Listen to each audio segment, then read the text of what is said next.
We all have nicknames. Most of us do have nicknames. But when I was 15, there was a nickname that I forced my parents and siblings to call me at home, and that was CEO. I really love the term. I had always wanted to be a CEO, so I told them from now on in this house, call me PDG, which is CEO, but in French, the abbreviation of it. I've always liked leadership, loved the idea of it, wanted to be a leader. I'm not the type that will blend it easily, so it was really difficult for me to be a follower. So when I graduated from high school, I started looking into leadership things. What are those things that really make one the leader? And as I started my journey of self-discovery, of self-development and learning, I stumbled on 5 very important things that every leader ought to have as a characteristic trait. Think about this. We are all told that as we behold Christ, we are changing to the same image. But have you ever asked yourself, what exactly are we to behold in Him? I started asking myself this question a couple months back, and I was wondering, what are those things in Christ that I have to behold to become like Him? And the same is true when we talk about leadership. We want to be good leaders, but what are those characteristics? What are those traits that we have to behold in a leader, that we have to behold in Jesus, the ultimate leader, that can lead us to become leaders ourselves? So today I'm giving you hot gist.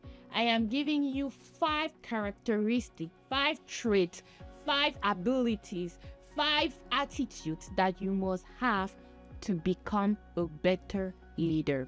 5. Take it as a miniature leader, like a template that I'm forming to give you for free. So if you are new here, the first thing you'll have to do is to subscribe, to like, to share this, and to drop a comment, and we'll dive right in.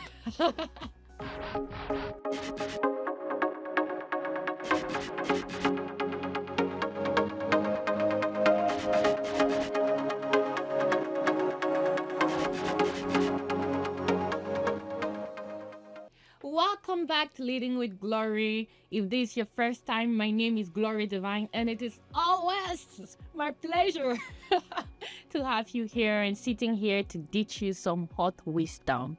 So today we are talking about a very interesting topic, 5 attitudes that you must develop and cross-check if you don't have to become a better leader. Let me start by defining for us what I mean by leadership. Leadership is simply your capacity to influence, to motivate, to mobilize, to inspire people towards a common goal, while at the same time keeping momentum, keeping courage, keeping things moving and going. So if you realize that you have that ability, welcome, you're a leader. The truth is that most of us have leadership potential. All of us have the potential to become leaders, but very few of us actually become leaders. If you haven't watched our previous video about potential, you better go look it, because the fact that you have a potential for leadership does not mean that you'll manifest it. And if you want to know how you can manifest potentials, go back and look at that video. But what I'm talking about today is you have that potential to become a leader. You can be a leader. And though we all say leaders are not born, leaders are made, others say leaders are born, they are not made. The reality is that on your course to leadership, you will need to put in work. You will need to change some characters. You will need to change some mindset. You will need to adopt some mindset. You will need to learn, unlearn, relearn, and more. So that's what leadership is. But the first attitude that you need to become a better leader, the first attitude you need to become a better leader is self-knowledge. You need to know thyself. Simply putting it, knowing yourself is the first thing that guarantees that you'll be a leader. See, a lot of people are followers today, and a lot of people that call themselves leaders oftentimes are managers, and those are 2 different things. I'm talking about becoming a leader, and simply put it, that to be a leader in few words is to dare to be yourself, is to dare to manifest yourself with integrity and without compromise. As Dr. Miles Monroe will say in one of his books, it's your capacity to decide to be an original and not a copy. But oftentimes, we want to be copies.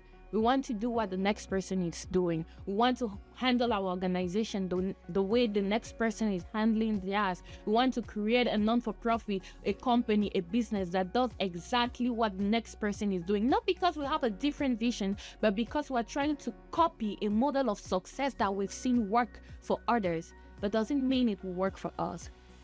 In a way, I want to say the world is tired of people that will just follow, that will just copy. The world wants the you, the real you, the unique you. It is when you discover your uniqueness that you accept and appreciate your uniqueness, and that you develop it and serve it with bravo and serve it with excellence to the world, that you become a leader. Stop trying to be a copy. Stop trying to do things like others just because they did it and it worked. Stop trying to be a photocopy of something when you can literally be an original. And guess what? People like following unique things. When they discover that you are unique and that you are you, they want to follow you because they'll be inspired by your boldness to be you unapologetically. So I'll say this again. Know thyself. That's the first step in knowing thyself. The capacity to wanting and accepting and doing all your best to be unique, and original, not a copy. But the second point that goes into knowing thyself is knowing your strengths, knowing your weaknesses, knowing your potentials. What are those things in you that cry deeply? What are those things that you have a passion for? What are those things that you have the skills for? What are those things that come naturally to you? You don't need to overwork. You don't need to think too much. It just flows. What are those things? Maybe that's a sign that you need to develop them because they are part of your inner being. They are part of your gift and your talents. Usually, you succeed best and become a master at a God-given talent that you've developed. Let me take an example. I like chemistry. I did chemistry in high school, but I know for sure that I cannot be in the lab 24/7. Why? Because I don't like chemistry that much. Now, I could decide that I really like this chemical engineer job title, and I go to school and I do chemistry, chemical engineering, and I pass. The effort it would take me to achieve that degree is not the same as someone who has an inherent passion for chemistry. It will not be the same as someone who sleeps and dreams about making new drugs and new medication that will heal things like cancer or AIDS. It will not be the same. Therefore, our passion, our results will show. Our results will differentiate us, because no matter how much work I put, the person next to me will not need to put that much effort to get the same result. So it's not just about developing a character. It's not just about developing a skill. It's about developing a natural God-given skill, a natural God-given talent. There are talents in you that you feel flow easily. Those are the ones you should try to develop. Don't go and pick a random talent, a random thing that you decide to do and now force yourself into learning it, force yourself into loving it, force yourself into developing it. That's not the way to succeed. In knowing thyself as a leader, you want to know what are your strengths, what are your weaknesses. You want to know what are those things that I'm really, really good at. And that's where you will put pressure, mount pressure to develop. The second thing that all leaders seem to have in common is purpose. You heard me right. All leaders are driven by a driving force, by a vision, a guiding vision that guides their day-to-day, their guides their months, and sometimes, most often, their years. A purpose. A purpose is a driving vision. It's an idea. It's a question that you so much want to solve. It's a problem that you so much want to answer that drives you as a force. It is something that pushes you. It's something that keeps you going. It's something that plants passion in you. So what is your purpose? They have a sense of purpose There's a sense of, I am here for a task. The world needs me for X, Y, or Z. The purpose might differ. It might be, I'm here to make connection better between human beings. So they'll focus themselves on communication, focus themselves on teaching people how to communicate better. Some people will come, I'm here to dismantle racism. Some people will be, I'm here to ensure that this happen. I'm here to ensure that girls get educated. I'm here to ensure that my community. You must have a purpose, because the purpose is what keeps you going with or without the followers. And the purpose, it what keeps you soaring so high and attain a momentum where people now get inspired by your actions. You need a purpose. Most leaders that I've heard about, that I've listened to, that I've read books about, they loved life. Oh, they had such a passion for living. Not just because they wanted to be on the earth, but really because they knew that as long as they are on the earth, there is a mission to be fulfilled. There is something to be accomplished. If there is no problem that you're trying to solve, if there is no question that you're trying to answer, if there is nothing that you are bringing to the world, then you are not a leader yet. Oh, it means too that you haven't discovered your leadership potential. There must be something that drives you. There must be something that keeps you awake late at night. There must be something that wakes you up in the morning, and something that keeps you joyful, even when everything around feels depressing. That's purpose. And as believers, when we have that purpose, it comes from God. He empowers us with resilience. He empowers us to be able to move with joy and to flow in it. Purpose can become like a burden if you think about it.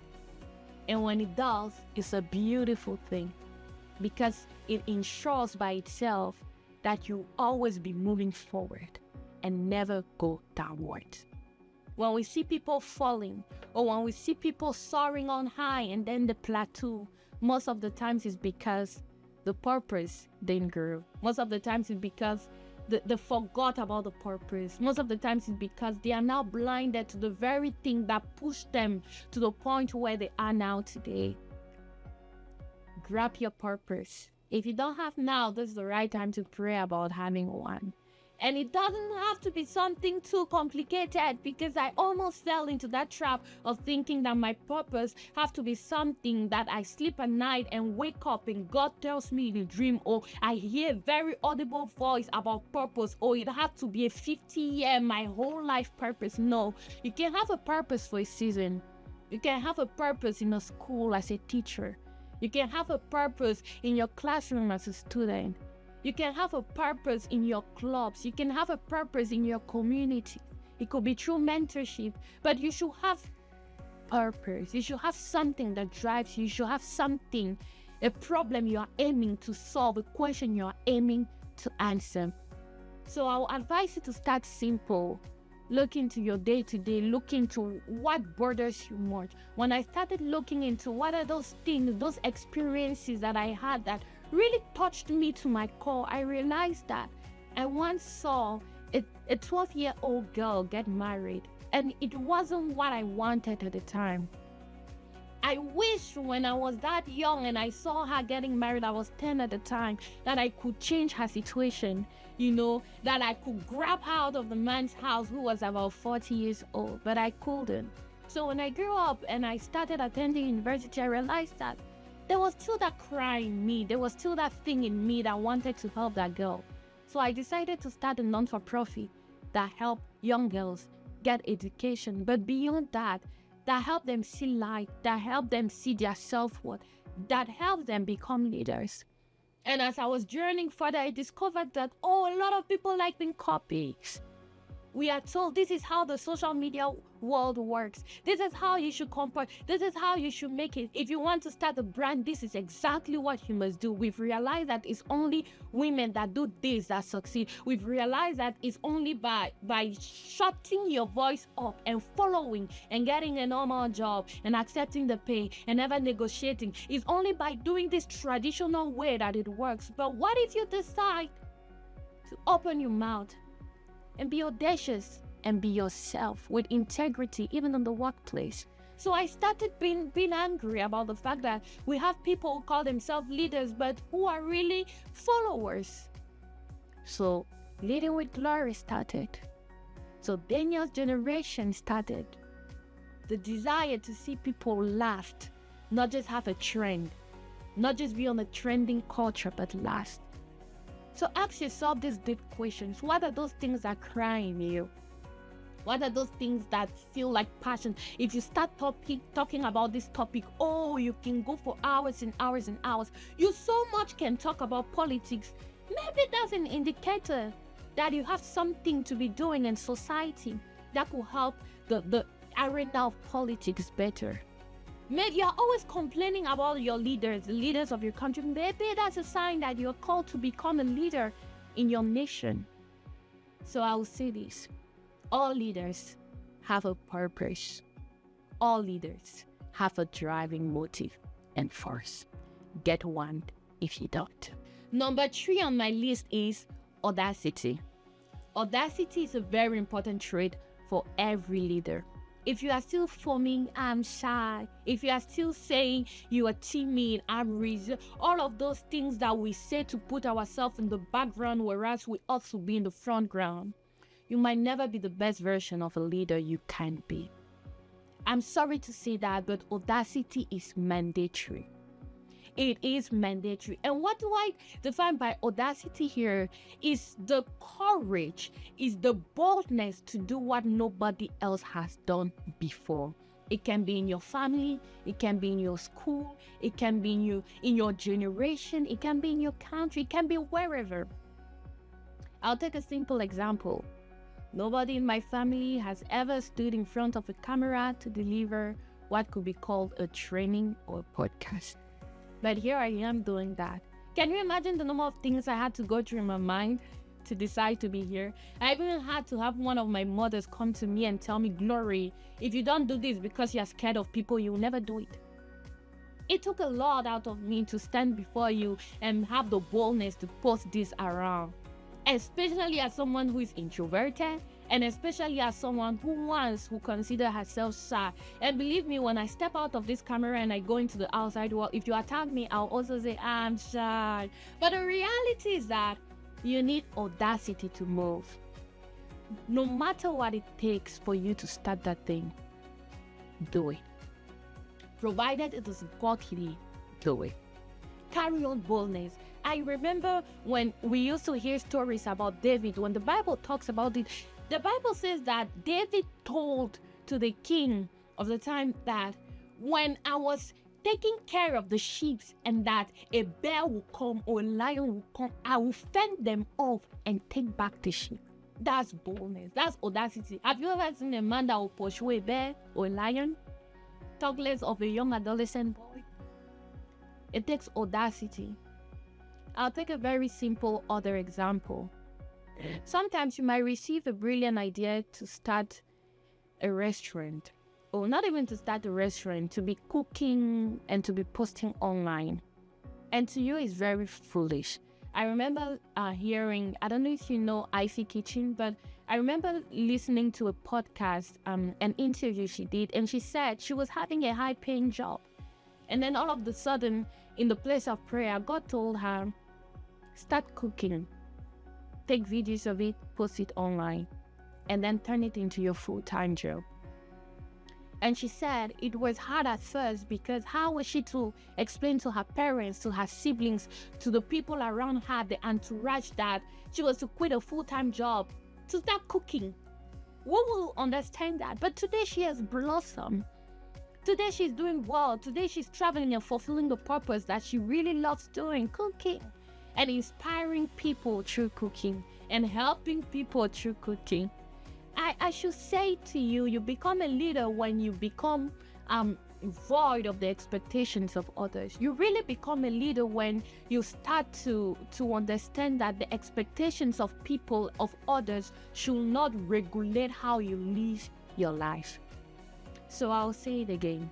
Audacity is a trait you cannot forget. Number 4 on my list that is very important. Number 4, learn how to manage your anger. You cannot be a leader if you don't know how to manage your anger, else you will curse the same people that are supposed to be your helpers. You curse the same gifted men that God has given you. You will destroy the same thing that you are building. Anger. I didn't know I had anger until God revealed the anger to me. Until you start working with some people and they deliver a product that feels like it's not up to your standard, and they submit something and the deadline is off, or they say something and it is painful, and that thing in you wants to rise up and want to curse and want to shout, and then you're like, let me calm down. If you don't learn how to manage your anger, you will destroy the very thing that you're trying to build. If you don't learn how to manage your anger, you fend off the same people that you labored for in the place of prayer for them to come. You will drive the followers, you will drive the helpers, you will drive the people that are supposed to be there to comfort you and help you. Anger, especially the wrong type of anger, is something that's supposed to be managed. It's reasonable to be angry. It's okay because disappointment will come, but it is important that you learn and really, really learn how to stay calm in the midst of the anger, how to stay calm when someone triggers you, how to stay quiet and take some time off, then come and answer back. I'll give you a very simple thing that I've started doing that have helped me a lot with anger is when someone does something, maybe a text message that makes me really angry, I'll not respond immediately. If it is possible, I'll go and mark their message as unread. Then I'll go and do something else for 24 hours, 48, whatever it takes to calm me down. Whatever it takes to quiet my soul. I can decide to listen to music. I can distract myself doing something else. I can refocus myself. But whatever it takes for me to calm myself and come back to a place of stillness, I do it. Then when I'm calmer, I'll go and I'll respond to their message, or I'll call them to talk with them. And I'll be like, I'm sorry, but first of all, this thing that you said pained me. I received it. It felt painful to me, but this, and this. If it was a product that I was waiting for the person to deliver and they didn't deliver on time, usually I've learned a simple sentence: you won't kill me. When I say that, it's serious. When I start saying, this thing cannot kill me, you cannot kill me for my mama, it will just reduce the tension, reduce the strength, and show me how powerless the situation is. Because believe me, if you give the power to people to reset your mood, you'll find yourself that you'll always be angry, or always be depressed, or always be anxious. Take back that power and learn how to manage your anger. We have reached number 5. The last thing on the list is ego strain. For you to become a better leader, you must develop your strain in ego. What I mean by that is that you must become an independent thinker. And I'm not saying that you should become one that never seeks counsel, or never asks for permissions, or never asks for counsel. But what I'm saying is develop your ego strength to the point that validation by others and applause by others does not dictate your moods and does not dictate how you behave or feel. Oftentimes, we see people that break under 2 types of pressure. The first type of pressure is they've been putting a lot of work and it's not paying off, and they break under it. And why? Because they feel like they have failed the people around them. They feel like the world is not recognizing me for my effort. And because I'm getting validation from them, I break, I give up. The second types of breaking down that I usually also see is people that they are doing well, they are thriving. I mean, there was a time of boom, and they become known. They became known, they reach a high point, if we can call it that way. But the many accolades of men, the applauds of men, the accolades of men, the awards of men tilted and change their purpose, change their vision plan to the point that now they live only in solely for those same accolades. Remember, what you did that made men to be inspired by you is what you need to do, and even more, to keep the men being inspired by you. if you were very focused on your if you were very focused on the task, if you were very focused and diligent on destiny, when you reach to the top, please continue being consistent. Paul could say, this one thing that I do always, this thing that I keep doing, I press, forgetting the things that are past. And we need to learn how to do that. And that's what I call building your ego strength. Because if you don't know how to rise up above the accolations, the acclamations, and the praises of men, you will either be crushed by those praises or you will never get them because you are looking in the wrong direction. So this is the faith counsel I really have for you. Make it a vision board. Make it a goal that the validation from others does not affect your mood, does not affect your strategies, and does not affect your events. I told you this story last time where I wanted to do a conference with my organization. And the only reason why I wanted to do the conference, to be honest, was because I wanted also to prove to other organization leaders that if I do a conference, it will succeed. And I believe me, if I had done the conference, it would have been successful in a way, but I would have failed because that was not what I was supposed to do at that particular time. The motive was wrong. The reason for doing that was to get the accolades or at least get the respect of other organizations in regards to conferences. It would have been a failure in heaven. It would have been a failure for me because I wouldn't have derived any sense of fulfillment from it. So I want to say it again. Rise above the expectations of people. Rise above the validation of people. It shouldn't be that you give up on a dream because people don't feel like it's worth it. It shouldn't be that you give up on your potential because people have said that you will never amount to anything. It shouldn't be that you give up on yourself because they've always called you stupid and now you've ended up believing that you're stupid. It shouldn't be that the validation and the acclamation and the praises of people breaks you to the point that you forget the same reason why you were in that office, why you were voted and elected to be in that office.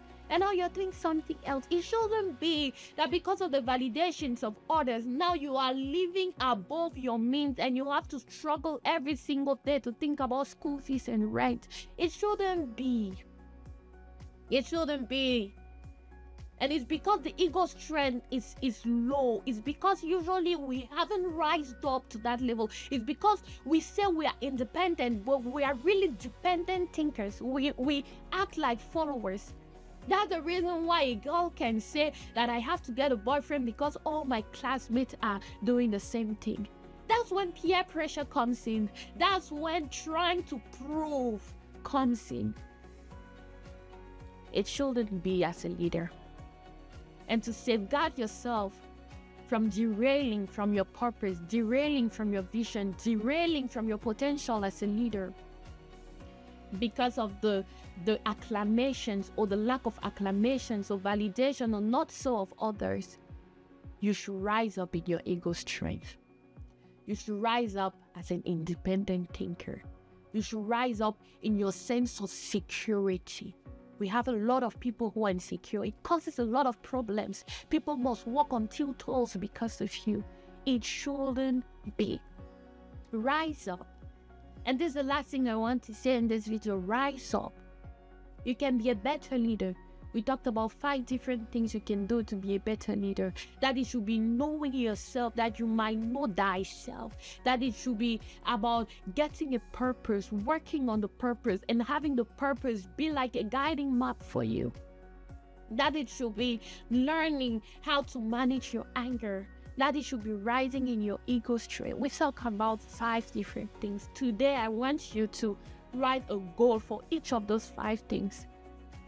A concrete steps that from now on you will take. Thank you so much for watching this video. This was Leading with Glory. And again, if this was your first time, I'm sure you will bless. Share it with a friend that needs to rise up. Share it with a brother, a sibling, a peer, a comrade, a father, a daughter, whatever that will rise up in their leadership skills. It was my pleasure. Subscribe if you haven't, liked if you haven't, and drop a comment. Have a great, great, great end of your day. Thank you.